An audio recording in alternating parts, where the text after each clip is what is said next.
Hi everyone, I'm Kate. I go by Ghosty Online.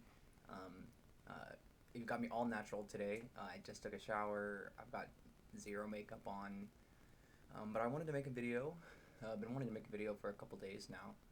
Um, just because I haven't been super on it recently. But it's been on my mind. Today I wanted to talk about, I guess, like my heritage and like my family, where I come from. Um, it was always kind of awkward growing up. Um, so I'm a quarter Korean. Um, on my dad's side of the family, it's pretty standard, like white, Caucasian, whatever you want to call it. Um, and that side of the family is just not super close. Like we're aware of each other, but don't really do anything. And then my mom's side of the family is like mostly Korean. She's not in contact with her father or her father's side of the family whatsoever. And so it's just her mom who she literally came from Korea during the war, my grandmother. So there's a few things that go with that. First of all, obviously, like I don't look like a standard white person. A lot of people assume that I am Hispanic or Italian. Um, I also have the curly hair that comes from my dad's side of the family, and so I guess that makes me look a little bit less Korean as well. Um, but I guess mostly what I wanted to talk about is the reasons why it was awkward growing up as a Korean individual. And honestly, I feel like it would have been better for me if I had, like, if my father had been Korean as well, or if I had just been, like, more exposed to the cultural side of it. I didn't really have a lot of opportunities to connect with the Korean side of my family.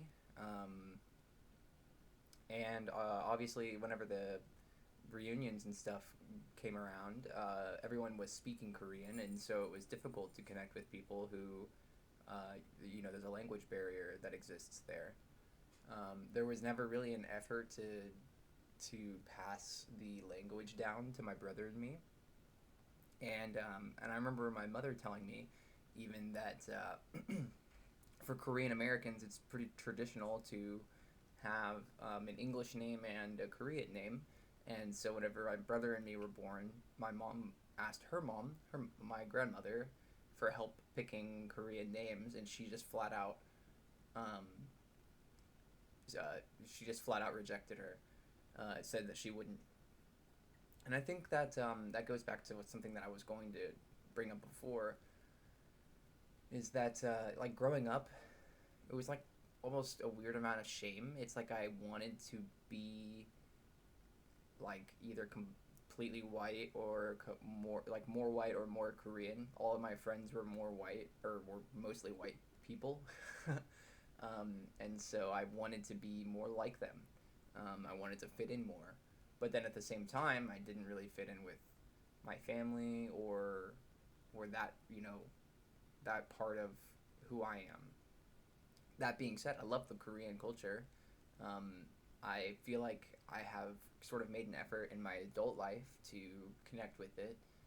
Um, but I really wish that it had been there more so in my childhood, because I feel like I had sort of a complex with it growing up. It was like I really wanted to be something that I wasn't. I had a lot of shame for my heritage, and it seems silly, but it was sort of like sitting on a fence. It's like I didn't really belong in either party. I felt like I stood out, um, in both situations. And maybe this is just a quick one. Like probably a pretty common.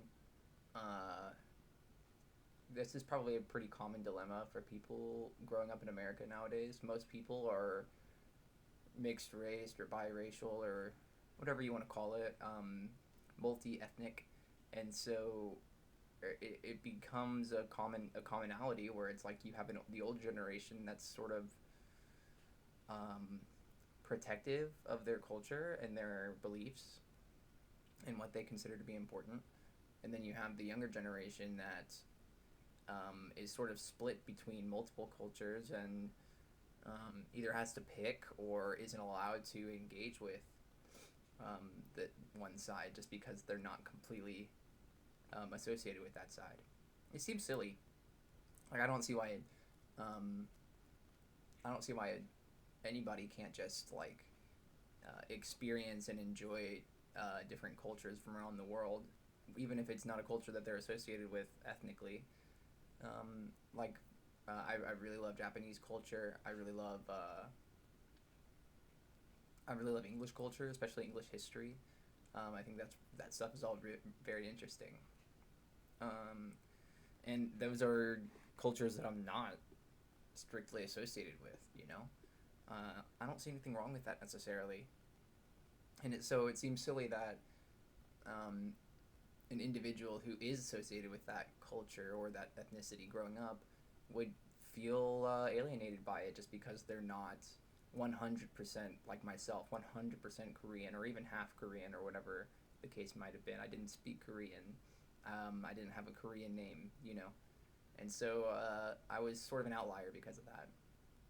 I guess I'm not really trying to say anything in particular. It's just sort of an observation that I had over time is, growing up with a lot of resentment for who I was in a lot of different ways. That was just one additional little modifier on top of everything. So yeah, maybe this was a short video for today. Like I said, it's probably a pretty common thing nowadays. I imagine it's a pretty common thing, but I want it to not be. Like I feel like we should just be more accepting and more open with our beliefs. And like if someone expresses interest in a culture, it's not necessarily out of malice, right? Like some people just are really interested and find it fascinating. So yeah, that's about it. Thanks.